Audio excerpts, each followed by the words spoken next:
Hello, everyone. If you're listening to this, you had better be part of Premiere because the disclaimer is this is only intended for Premiere Wrestling purposes. Copyright, trademark, whatever you want to call it. If you got handed this link by somebody else and you are not in Premiere, just please do us a favor and cut it off. Lose the link. It's bad. I will find you.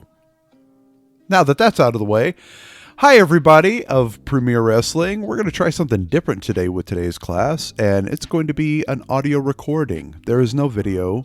No need to worry. Just sit back and listen.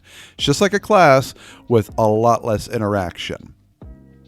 So today we are going to go over wrestling terms. Wrestling terms. That's right. There's SL Wrestling, and there is real life wrestling. And they are not all that different. Like a lot of people may think they're different. They're not. All we have to do is practically apply the definitions from RL wrestling terms into SL wrestling as a whole. And I'm going to start you off with quite a few of them to get the ball rolling. And then you can go to Google and you can research pro wrestling terms and look at what comes up there. So please feel free to do that. So we're going to start at the very top with the one that I deem the most important. That is booker and promoter.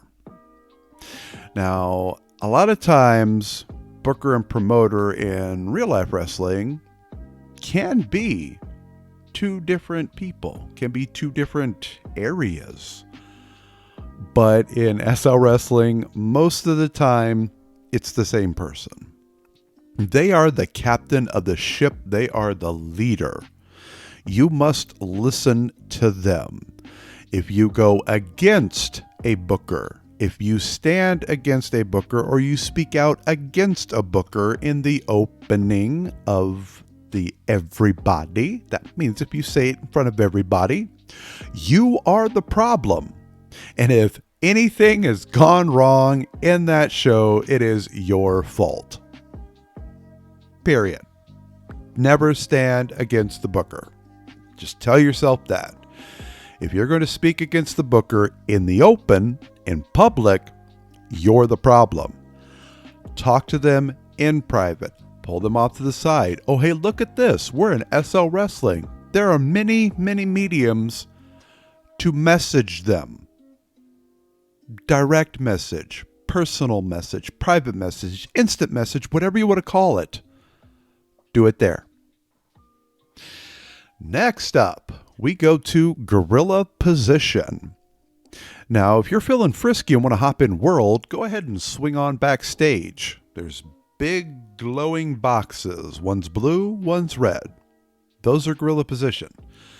The only time you are to stand in gorilla position is if you are to go out.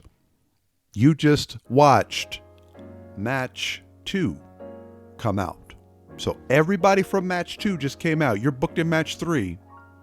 Once they are clear of gorilla position, then you step into it. Then you go out.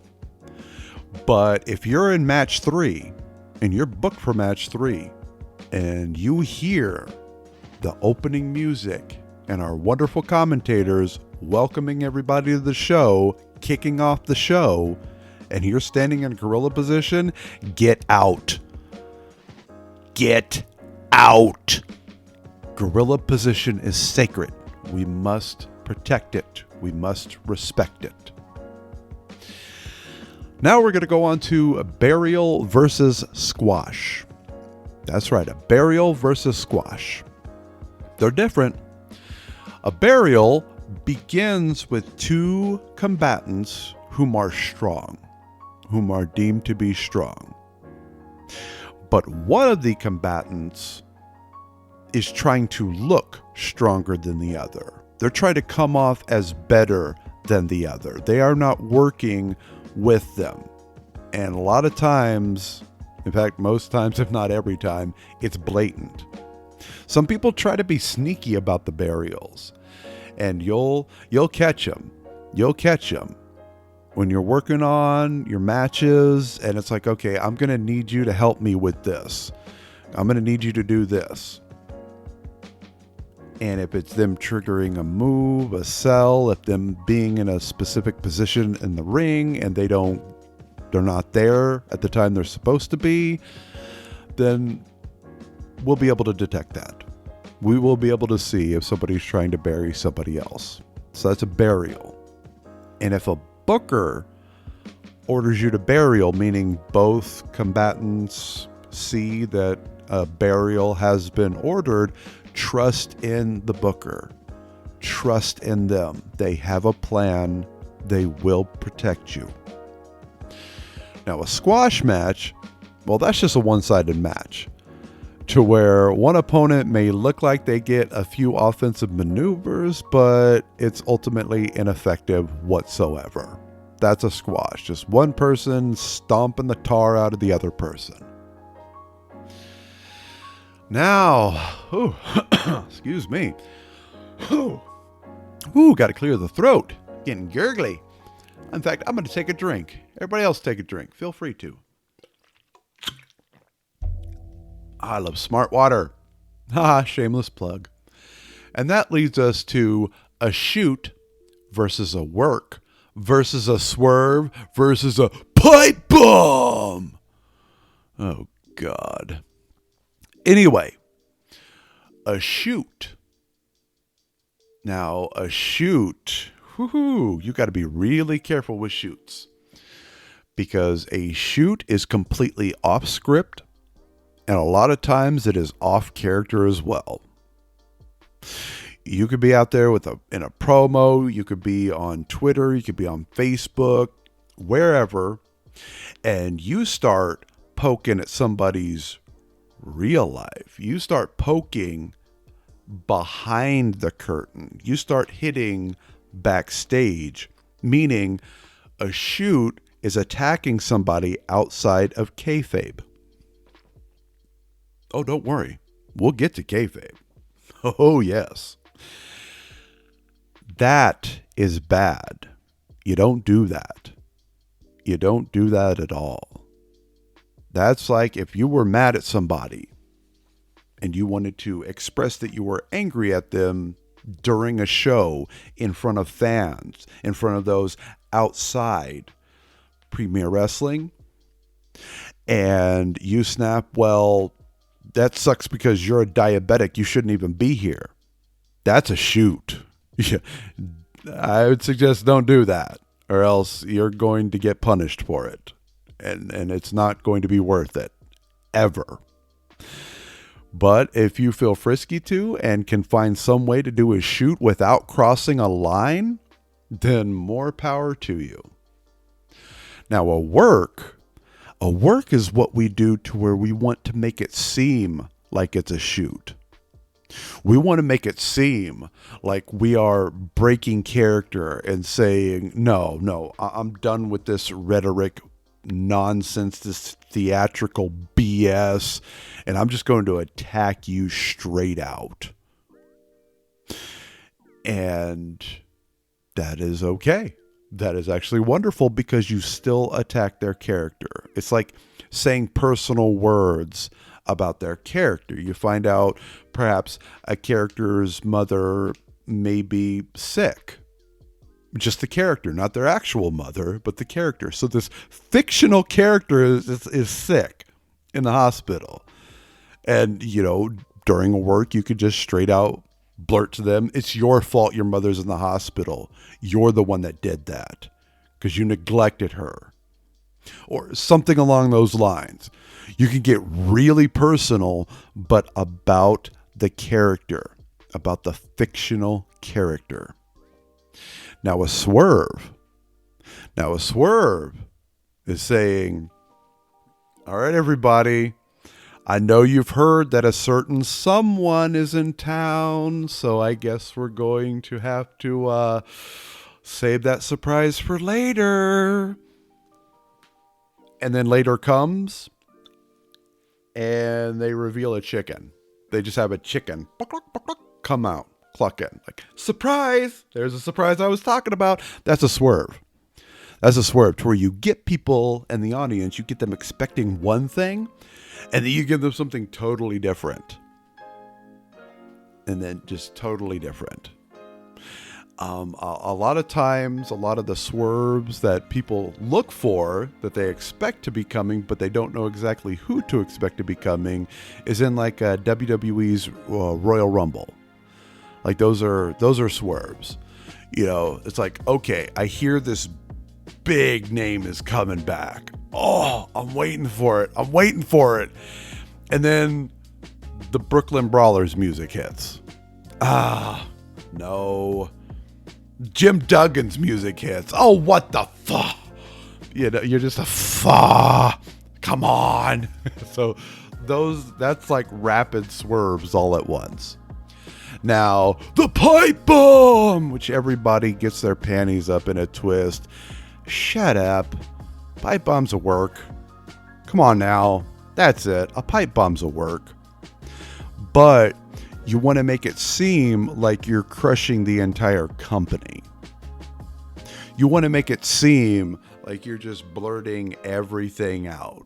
You know, everything out there whatsoever. Like, say, for instance, if I were to go out there and sit on the ring all cross-legged style because I'm cool like CM Punk. Oh, for the love of fuck. CM Punk was awesome. I'm going to tell you that straight up. Anyway. You do a pipe bomb. Like, I'll go out there. I'll sit out there. I'll be like, so, here I am. Been doing the work.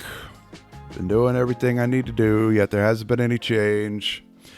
It's probably because Trey Steele is back there in the back, too busy with this little VIP thing going on and thinking he's too important to be actually doing any real work.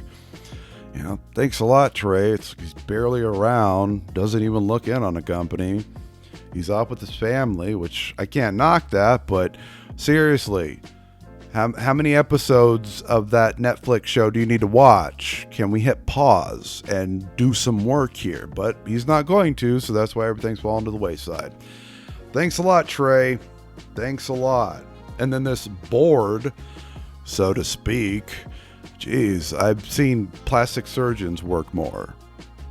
I think they just sit around in their little boardroom circle jerking saying, hey, we're going to make this person the face of the company. Let's do that. That's great.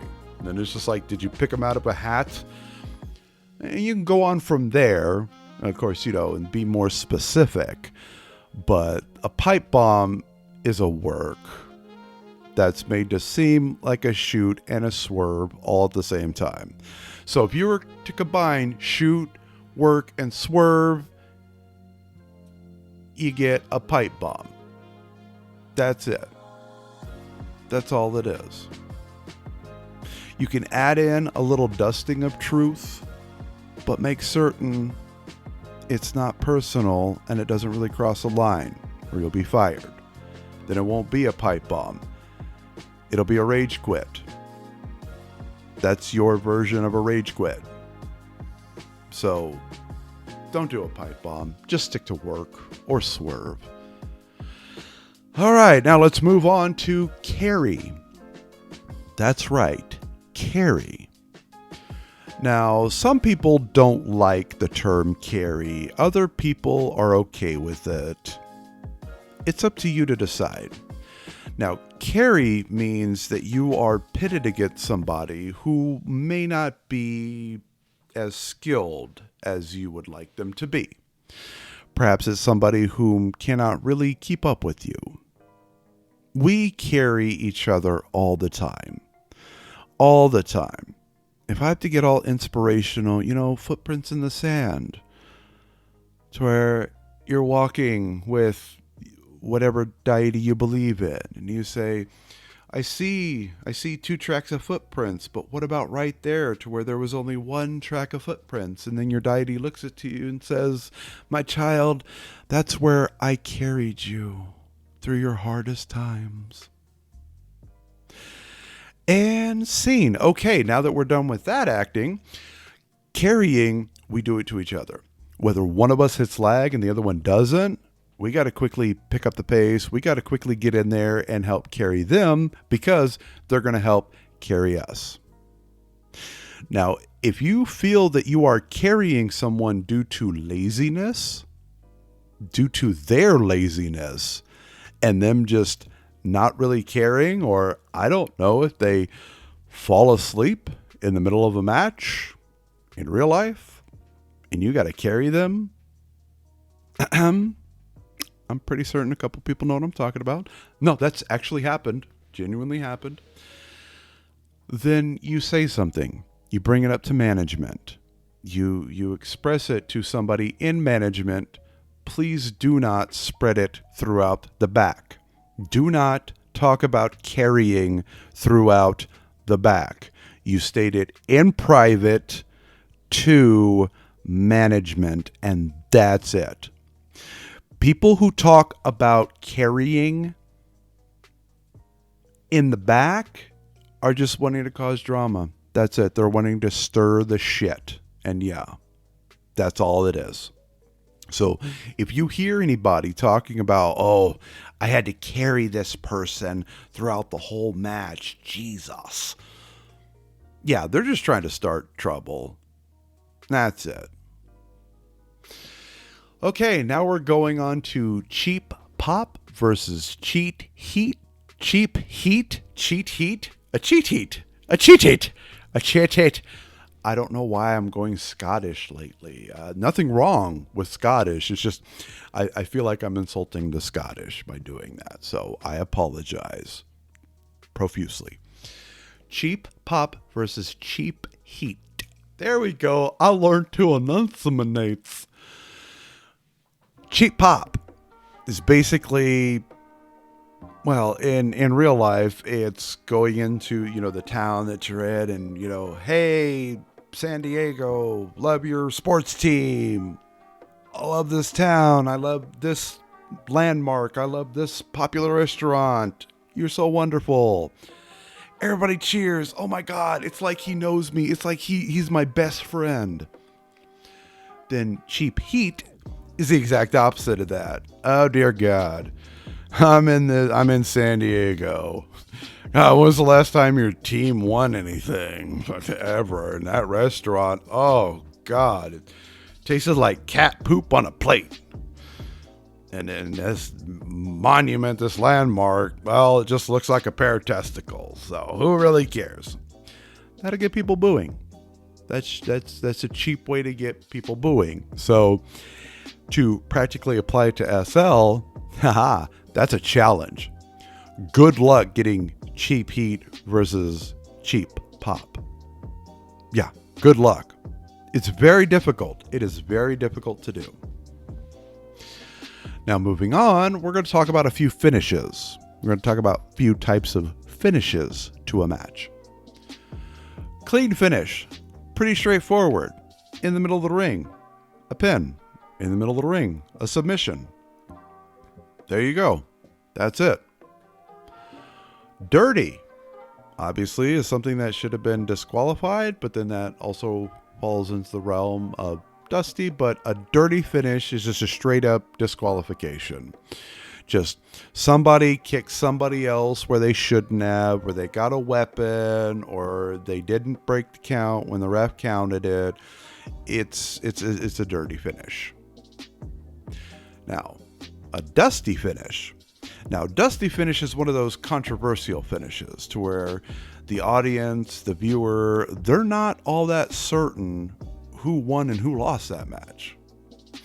Like, the ref may ring the bell and it may seem like, okay, well, they said so-and-so won, but I saw their shoulder come up. Or they didn't tap, they actually touched the rope. Anything like that. It's just like, wait a minute. No. That's what? No. Excuse me. And then a false finish. A false finish is when one of the wrestlers gets on a big flurry, just a big flurry of offense maneuvers. Maybe they hit some of their signatures in that, just one right after the other, right after the other. Then they hit just like a big old move.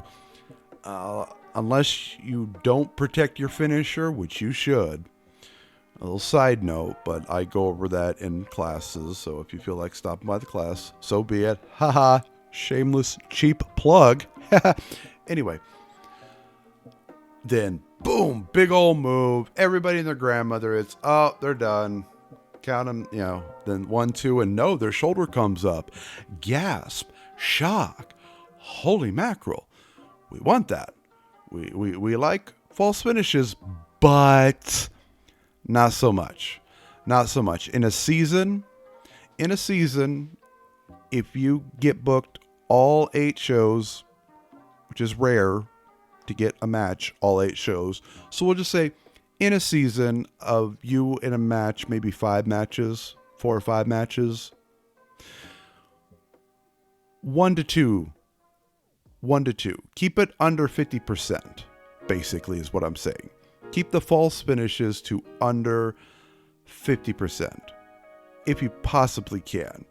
Ideally, and if you want to make the booker happy, keep it to around 15 to 20% of your matches have false finishes in them, okay? We can't all be John Cena no matter how much we try to emulate him or repeat what he says or pretend to say it ironically, but then really we're not. We're just, out there being little fangirls. That's okay. That's okay. If that's your thing.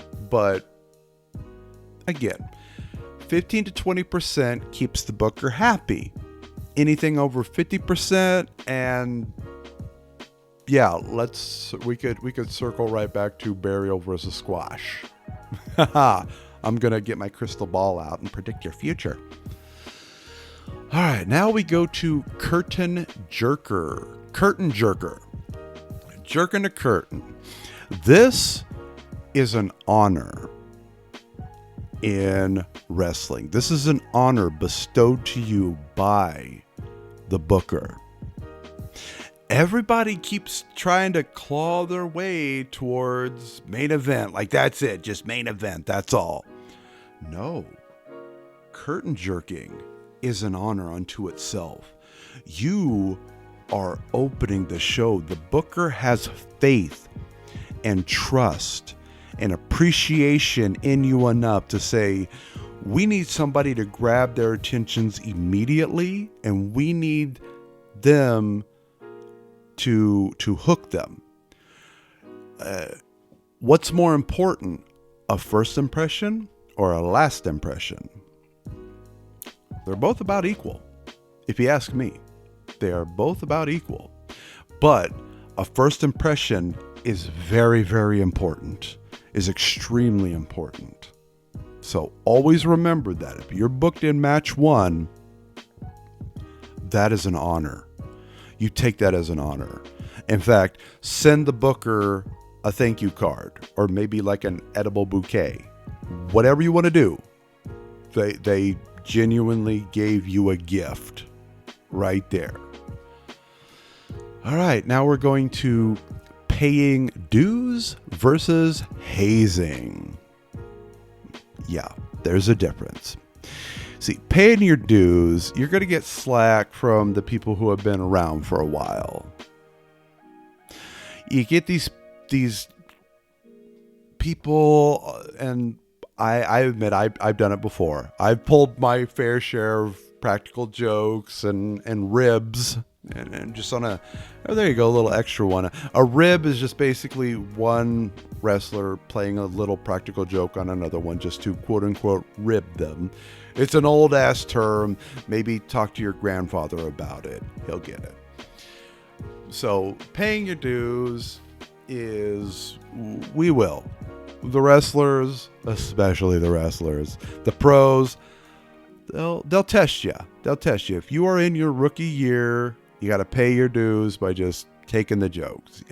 They make a joke, you just got to take it, move on. Now, hazing. See, hazing is a pro constantly taking jabs at you, constantly making little passive-aggressive remarks, trying to make you look bad in front of others, trying to put you down to make themselves feel better because maybe they're lacking in other departments and they have to overcompensate. It doesn't matter. Hazing is bad. Hazing is always bad. Paying dues is good.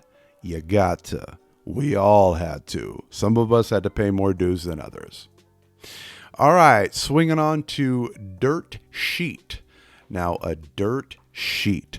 A lot of people get confused by this, and a lot of people argue over it, and some people just think they absolutely know everything under God's green earth about pro wrestling, and they know what a dirt sheet is, and nobody can tell them anything different. Well, a dirt sheet in and of itself is dirty. It's dirt. It's not good at all. But dirt is used to plant seeds and to grow beautiful things. Wow, that's why it's called a dirt sheet. Basically, you get an insider, somebody who has the inside track on things, and they create what's called a dirt sheet. Now, it is to make certain elements of a company / brand. Hi, Premier Wrestling. Yeah. Somebody to make Premier Wrestling look bad in certain areas, in certain specific areas. Now, if they try to attack Premier as a whole, then it's not a dirt sheet anymore. It's just a straight out attack. So they're gonna aim to get a few spots here and there, areas looking dirty. But if you work with the outsider or the person with the insider knowledge to put that dirt out there on purpose so that you can blossom your idea out of it, vis-a-vis, if you are a heel and you want to get some heat, you just cover yourself in mud like Arnold Schwarzenegger from Predator and you just run right at that insider. You want to be the dirtiest mofo on that dirt sheet, period. Or mofette. A female can be a mofo. I'm all about equality. So you want to be the dirtiest person on that dirt sheet. You want to get people to hate you. That's a great way to do it. So if you hear somebody saying, yeah, I'm going to put together a dirt sheet, and you're a face, you're like, cripes. Okay, I have to really think about this. What can be a little sprinkling of dirt that turns in your favor? Okay, cool. Well, this little idiot pipsqueak is going around giving out his opinions and feelings on something. Cool. Give him this, and then you know the next show that you're going to prove them completely wrong. It's like, here, why don't you put out there that I feel I'm not going to be able to beat my opponent? Maybe, yeah. Or get near the insider and go, wow, there's no way I can beat my opponent. Like, there is no way. I mean, I'm going to give it my all, but I just know 100% guarantee, hand to God, I'm losing that match. So that insider is going to sneak up and start whispering to their friend, who whispers to their two friends, who those two friends whisper to two friends, and blah, blah, blah, blah, blah. And then everybody's going in there going, oh yeah, I'm going to watch this guy get beat. Then suddenly, boom, you beat your opponent, and it's just like everybody snaps their head back to the insider. So that makes the insider scramble, make other dirt sheets. The cycle repeats. All right, now we're on to enhancement talent and jobber. Those are two different things. Now see, enhancement talent, they are there to basically work around and be there for the love of the sport. Like, that's it. They are there for the love of the sport. Now, an enhancement talent is free-flowing. Unfortunately, the only thoughts I can come up with is look up three-man band. Like, they won every once in a while against genuine competitors. But most of the time, they were sent out there in specific situations at specific times to make a person's push even further. So talent enhancement is just basically like sprinkling or tossing a few twigs on the fire type thing that's already roaring out of control. It's like, yeah, go ahead. Just a little bit more. Just a little more. Just like a splash of gasoline. Now, a jobber is out there to harshly push somebody. A jobber is out there to make whomever they are in the ring look to be $1,000,000. Got to make them look like $1,000,000. That is their job. Little side note, it's also called doing the job. Got to do the job. That's it. You got to give to get. You got to give to get. So this is a dance. Let's circle right back up to carrying. We carry each other. So that's the difference between enhancement talent, which is just sprinkling a little bit of gasoline on the fire, versus a jobber who is, let's dump this 55-gallon drum of propane and oil on this one log and throw an entire lit book of matches at it. Kaboom.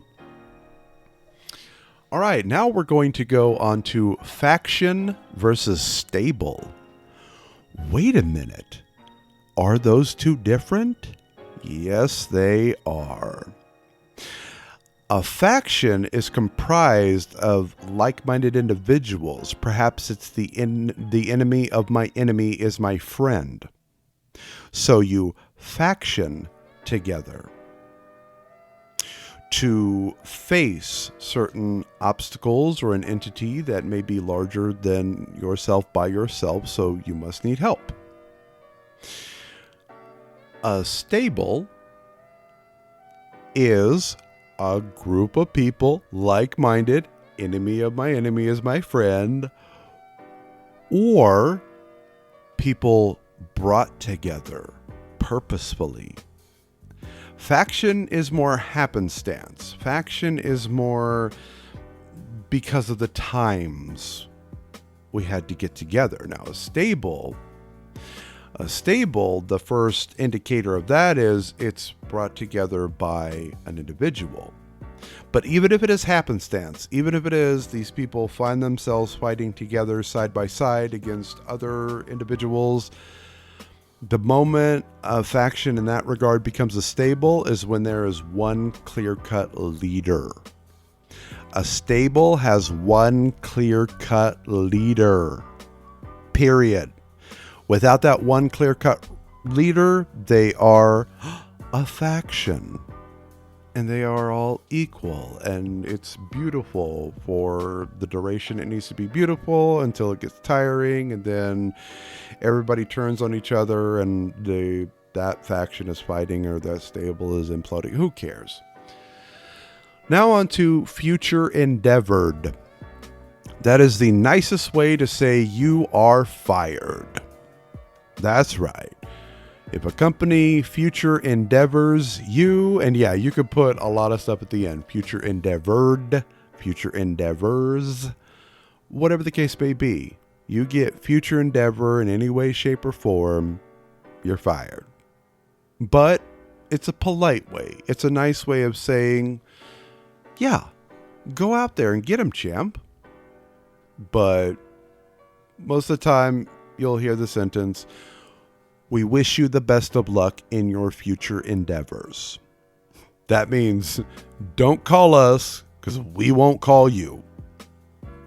What's fun is fun. What's done is done. Whoo lolly. Now we're on to going to hard camera. Hard camera. That's right. The hard camera. This is the mainly camera position that comes out with. In Premiere, thankfully, production, not production monkeys, because everybody likes to use that term, and it's quite frankly done to death. But to each their own. Thankfully, production and the directors and all of that decided to make it so super easy for you. The hard camera is opposite the stage. When you walk out onto that stage, you are looking directly at the hard camera position. And again, stop 30 seconds. Just hang out there a minute. Hit a gesture. Don't hit a gesture. Just stand there. Doesn't matter. Let the hard camera get you. Let the hard camera see you. Then go ahead and walk. But while writing and working and dealing with your match and getting that match card together, always keep in mind of the hard camera. And the best way and the most equal way to do it is keep it to your side. Keep commentary to one of your sides as much as you possibly can. Okay? Corner work is all right. But if you want to help things out, put your opponent in the quarters nearest the stage. Keep in mind of that hard camera and what you think would be the best angle to be viewed each and every step of your match. Because I know the hard camera is very creative and it swings around and it'll zoom in and it'll follow with you. It'll follow with you. But remember that hard camera, no matter where it moves around, no matter what kind of really awesome dynamic shots, by the way. So hard camera operator, kudos to you if you're listening to this. No matter what, that hard camera is going to go right back to that spot. That's its pivot spot. That's its nexus point. It's always going to go right back to it. That's its home base. That's its North Star, whatever you want to call it. So always keep that in mind. Now we're going to do a quick run through of face versus heel. A face is the one you want the people to cheer for. The heel is the people you want to boo for. So that is the long and short of it. If you say, I'm going to be a heel, and the booker, or in this case, Premier Wrestling and the management, they deem you to be a heel, and you get cheers, doesn't matter. Doesn't matter. Oh, it's just the audience. There's nothing you can explain away. There's no way for you to explain it away. If you are a heel and you go out there and you get cheered, you are failing. And no, you are not Stone Cold Steve Austin. You are not Triple H. So stop it. I don't want to hear that nonsense anymore. If you do not get boos, you are failing as a heel. If you are not getting cheers as a face, ask for help. If you are not getting boos as a heel, ask for help. Work with somebody. Talk to our commentators. Our commentators are intelligent individuals and they will work with you. They will work with you on trying to get ways to gain you more status in that regard of face versus heel. Now, this next one I threw in there just because I really like the term. I really like the term. See, and the term is a hooker. I'm just going to pause right there, take a drink. Let the people who kind of know where I'm going with this already start laughing.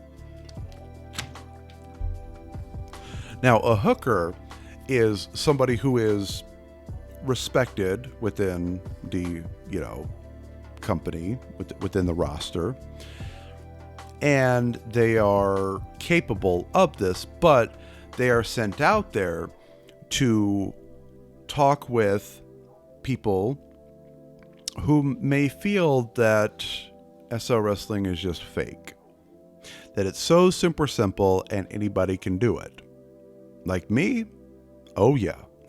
I would never hesitate to be a hooker because thankfully our Prime HUD, our epic awesome Prime HUD, shout out to Aurora and LG and everybody else who's worked on it. But you can gift a HUD. So gift that HUD to somebody. Say, okay, slap this on. All right, cool. Start whooping the tar out of them. Just be like, come on. Come on, what are you doing? I bet you'll just TP away. And if you TP away, you're a little bitch. Does that feel fake to you? Huh? Does that feel super simple? Is it so easy to just get back into it? Are you just going to run away and fly away? None of us fly. None of us run away, unless it's actually scripted. But regardless, yeah, that's what a hooker did. In real life, they would lock up with somebody. They would be like, okay, cool. Then what do you think is fake? Oh, when you do a punch. Oh, they just punched him in the mouth. Just pow. There we go. We'll go old-timey on this. They socked him right in the kisser. So that's what a hooker is. I just wanted to throw that in there because I love it.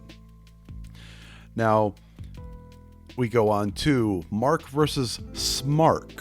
Mark, M-A-R-K, versus Smark, S-M-A-R-K. Now, a mark is somebody who sees that it is fake, that it is a theatrical fiction, in a sense.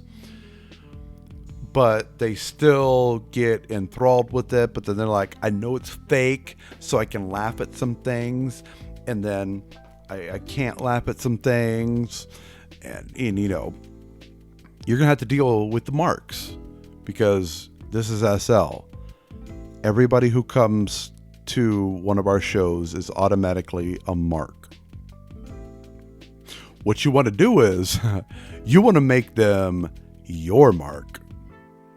Whether you're a face or heel, you want to take that mark and you go, okay, I know that they know this is fake, that I'm not really going to get hurt, but what can I do to convince them? That's what you want to look at your audience as. Your audience has already peeked behind the curtain. They've already seen the Wizard of Oz back there. But you still want to make them feel. You still want to go out there and make them get something.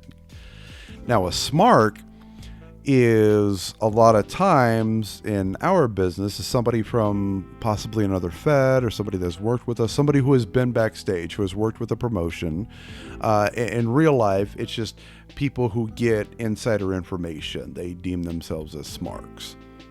So they will sit there and they'll be like, okay, well, I know this is going to happen. This person's going to come out. Yeah, this is going to happen.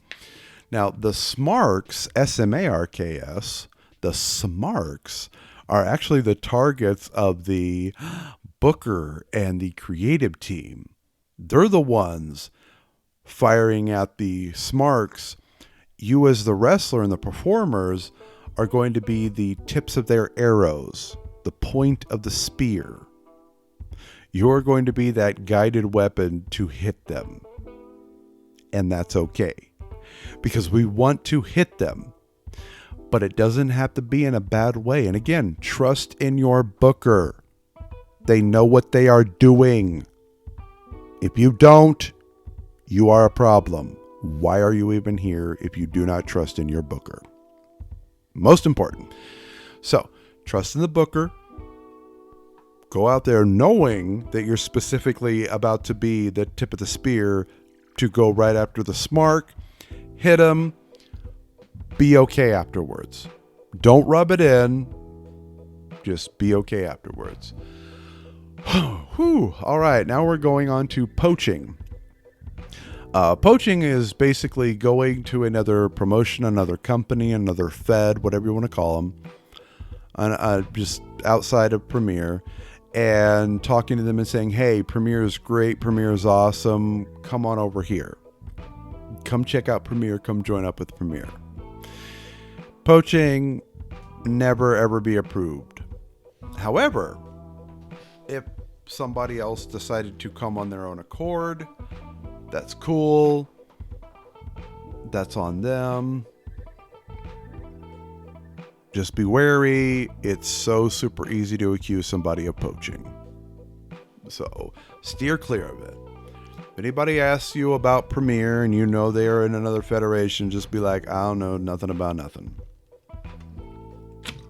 Keeps you clear from being accused of poaching. Now we're going on to push. Push. Like you push the button. Yes. Everybody and their grandma thinks they want to scramble and scramble and scramble. Oh, come on, I need a push. Why am I not getting a push? I deserve a push. To that I say, mofo, are you booked in the show? Yeah. There's your push. There's your push. Do you know why these other wrestlers are getting the push you think you deserve? But why? Because they already got their push. Yeah, they already got their push. In SL Wrestling, that term is practically applied to you were booked in a match. Doesn't matter what match, doesn't matter the outcome. The booker saw what you did. They saw you hungry for it. They saw you rise above it. They saw you climb up. Metaphorically speaking, you don't have to climb anything physically. Get down. They saw you shine in that match, regardless of the outcome. And like, oh, this person's ready for the next step. And then they will put you in that next step. And guess what? You still got to keep fighting. You still got to stay hungry. You ever get content and think you can do no wrong? There's a whole roster of people that will literally use you to climb up. And they won't even mean to. They won't even mean to. So you always got to stay on guard. No matter how high you get up. No matter how to the tippy top you think you are, if you are up there, you better plant down and you better keep your head on a swivel. Because there's a lot of spots that don't really have all that much room. So there will always be more roster members than there are spots at the top. Period. That's just the nature of the game. So far, my mathematics go 1 in every 3 to 1 in every 5. So if you're looking around you, right now, there's either 2 or 4 other people who are trying to get the spot you want to be in. So always keep that in mind at any given time. And as for the booker, yep, I might get fired for this. So if this is my last video, I love you all. The booker knows that there's so many people coming after their spot. So let's give a little understanding to our bookers. Because they know there's so many people chomping at the bit to get their spot. So let's calm down on them. Unless you're going after their spot, then by all means, show your ass. That's okay. Everybody will know. Okay, now we're going to repackaging and rebranding. Yeah, repackaging and rebranding. A rebranding is basically taking the idea and then presenting it a different way. Like, okay, so we got this gimmick, this character idea. And they're going to come out there and they're going to be all bubbly and fun and full of hugs and smiles and, hi, how you doing? How you living? Is everybody okay? Does anybody need some crumpets? Does anybody need an after dinner mint? Are you okay? Are you good? You need a refill in the back there? So then they'll take them back and they'll rebrand them. So then they come out and then they're like, hey, how's everybody doing? You good in the back? You want a dinner, man? All right. That's a rebranding. It's just a few tweaks to intensify the best parts about that gimmick so they shine more. Now, a repackaging, hoo-wee. Now, a lot of people get those backwards. They think the rebranding is the repackaging, but no. The repackaging is basically you got to throw that whole thing away. You just got to throw every bit part of that away. And then let's come back with something different. That is a repackaging. But for argument's sake, we can flip those around. So if you want to repackage yourself, you just want to put yourself in a pretty new, wrapping paper, cool. Go out there. Maybe that makes more sense to you. Rebrand is just change the entire thing. Throw the whole thing away. Start from scratch. Go out there. Be you at about a 12. Okay. Sandbagging. Now we are on to sandbagging. Oh, this one, as a performer, as a lover of wrestling, I hate it. If it's an accident, forgiven. Things happen. It's all right. If it's on purpose, you better believe.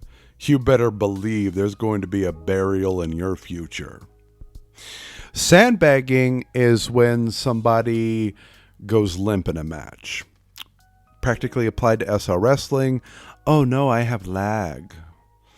Oh no, I can't believe I missed that spot. Oh no, the ref got in my way. They have a billion excuses as to why they messed up one of your big moments. You got them up in like a powerbomb maneuver, and then all of a sudden they jerk around to the side like, oh no, oops, you bumped into me. It's your fault, and I'm going to tell the booker that. Like, that's on purpose. Do not sandbag on purpose, because that's the quickest way to get the locker room to despise you. And if the locker room despises you, guess what, Buttercup? You are not more important than an entire roster. And if the booker gets wind, bookers, I love you, step aside.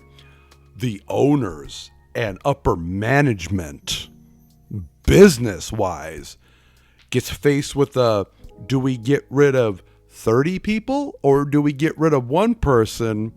You will never be important in that regard. You will never be more relevant or more significant than an entire roster. I don't care how big your ego you think you are.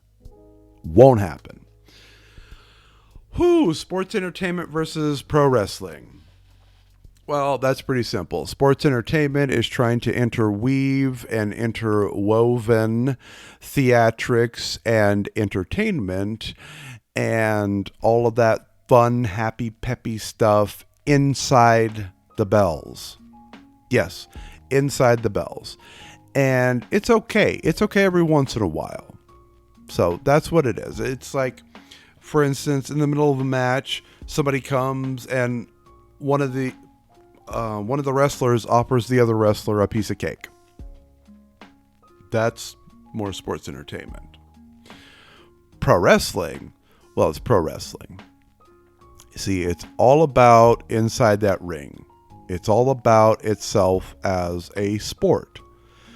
Because sports entertainment, at least to me, it sometimes seems like an artificial sweetener.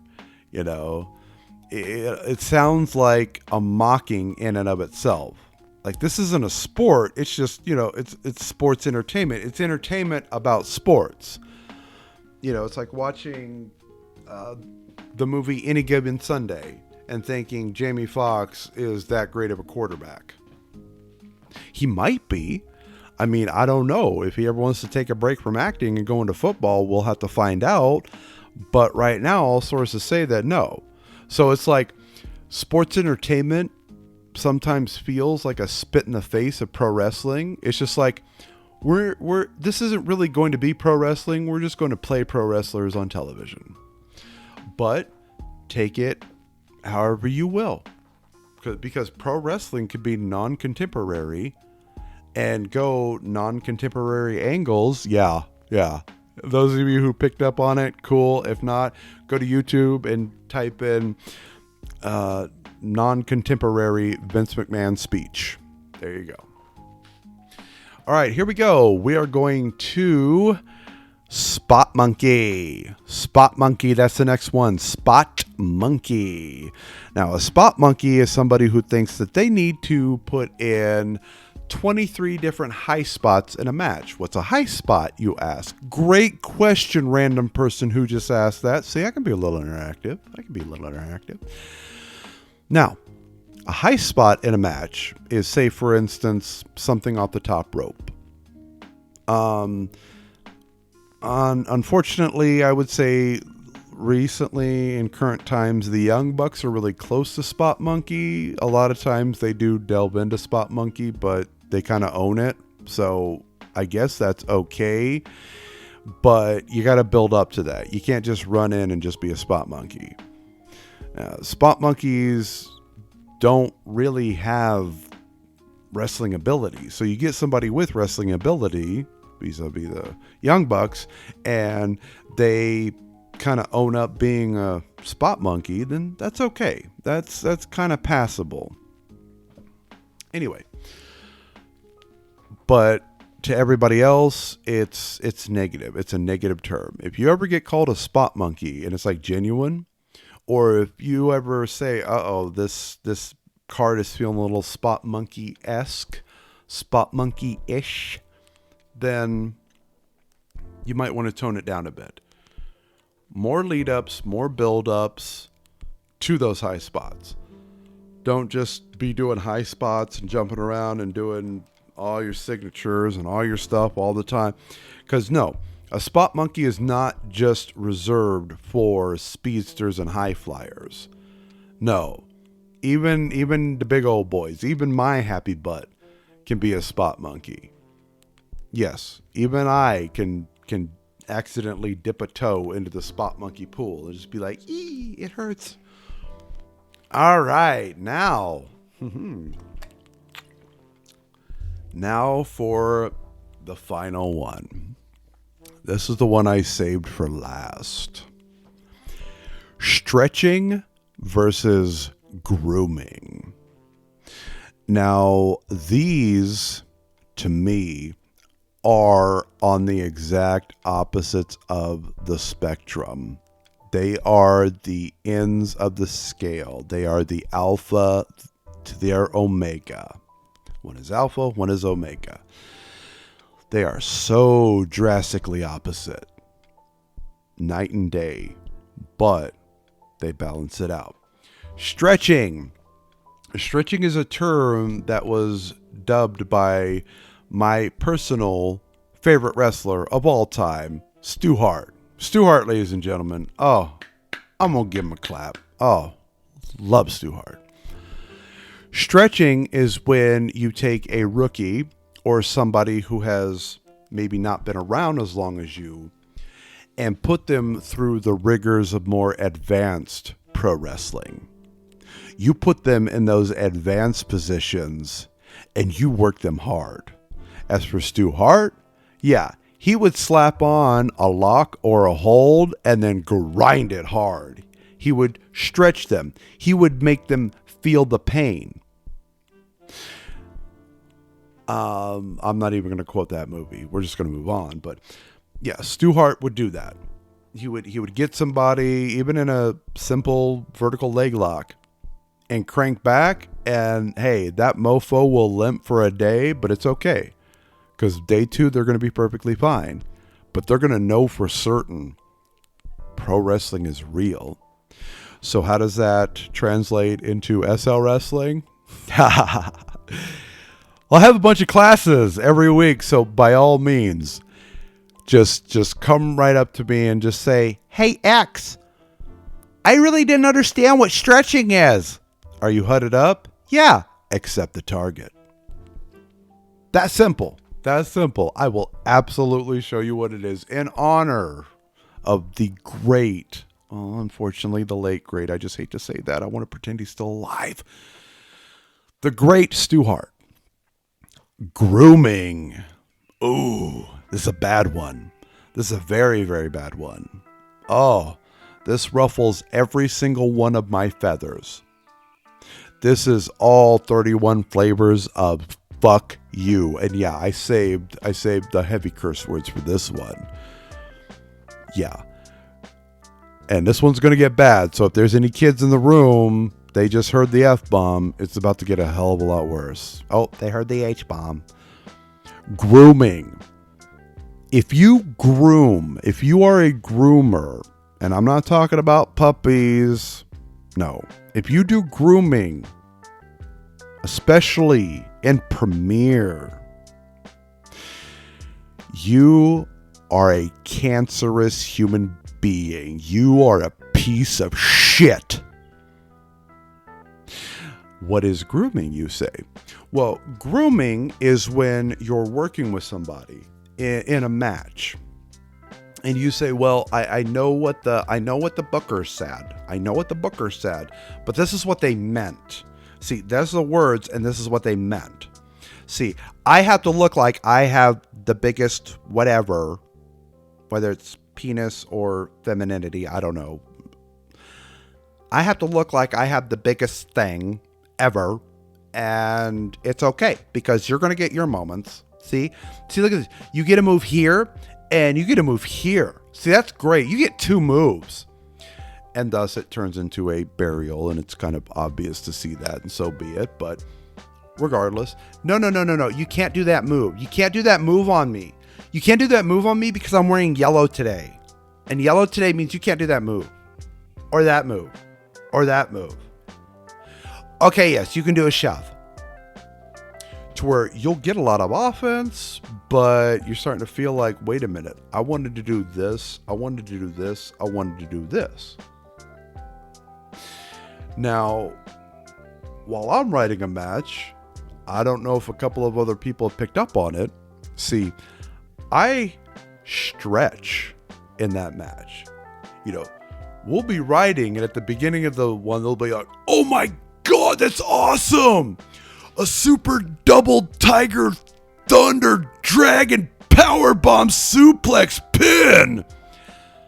Yeah, stretching is me going, let's put a pin in that, and let's circle that around towards the end of the match, please. And then we work back to it. I'll be like, okay, here's the part where it would fit. Do you want it there? Hell yeah! Well, guess what? My happy ass just got a triple, double, thunder, tiger, dragon, bomb, suplex pin. Whatever the hell I said. Rewind the thing. Wash, rinse, repeat. Groomers, where you'll go, hey, I could totally do a drop kick and then a standing elbow drop, pick you up, then do a suplex and then pin. All right. No, like I said, I'm wearing yellow today, so that can't happen.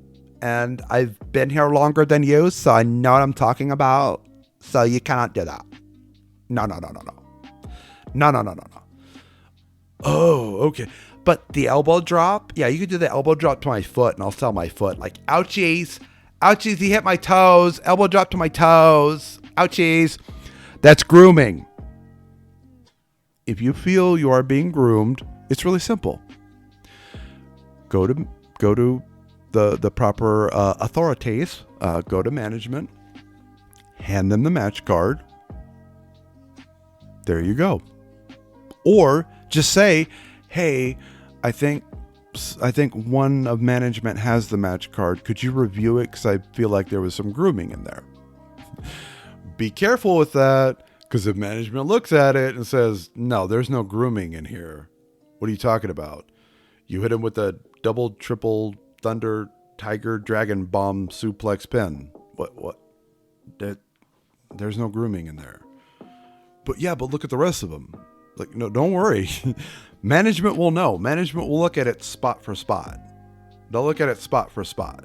Like, it's okay. They'll look at it in each section, not just the entirety of it. They will analyze it. So just, again, here we are. We're at the end, but we're circling right back around to trust in your booker. If you don't trust in your booker, or if you think you can be a better booker, you should start rethinking why you're here.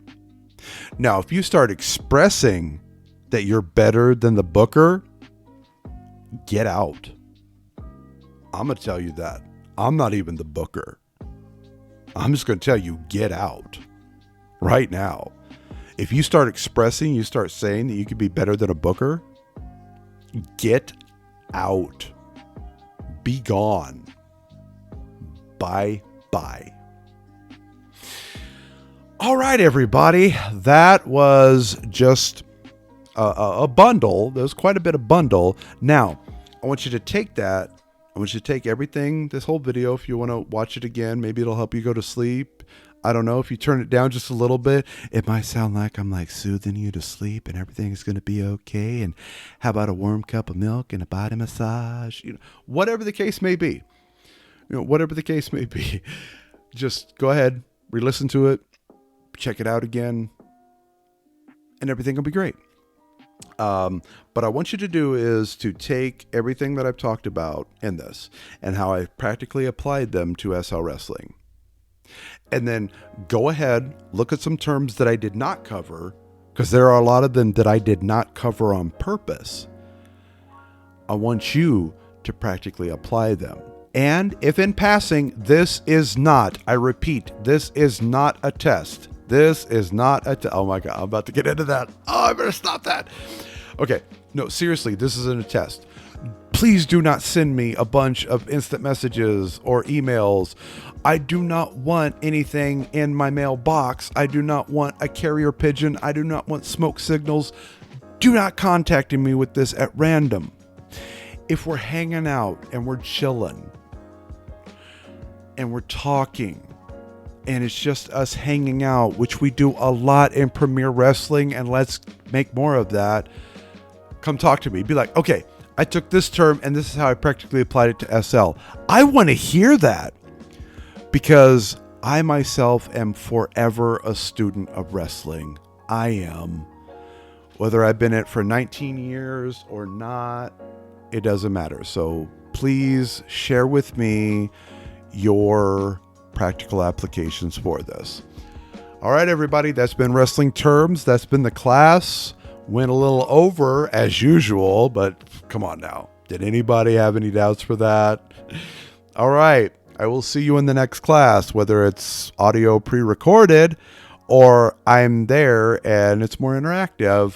Oh, stop it. That's not even funny. That's not even funny. How could you do that? See? Kind of like that. All right. Thank you all. See you in the next one.